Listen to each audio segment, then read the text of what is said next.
वफा के खुगर वफा करेंगे ये तय हुआ था, वतन की खातिर जिएंगे मरेंगे ये तय हुआ था। बवक्ते हिजरत जो कदम उठेंगे सुए मंजिल, तो बीच रास्ते में ना दम लेंगे ये तय हुआ था। और मेरे भाई यहां पर नहीं बैठे हुए थे, नहीं बैठे हुए, वरना बोलती कि तमाम देरीना निस्बतों से गुरेज करके नए वतन को वतन कहेंगे ये तय हुआ था। चूरा नहीं बेचना था महाजर का। और किसी भी उलझनों में रहबरों की रजा से पहले, किसी भी उलझन में रहबरों की रजा से पहले अवाम से इज़्ने आम लेंगे ये तय हुआ था। जिस वक्त वहां से हिजरत की थी ना, अपना घर बार सब कुछ छोड़कर आए थे, हम लोग भी उसी में शामिल हैं।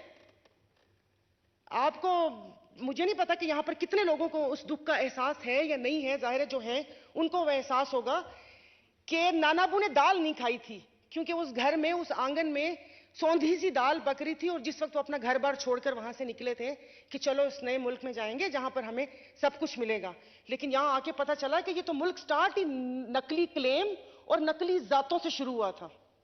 कोई सिद्दीकी बन गया, कोई सैयद बन गया, कोई क्या बन गया। तो इस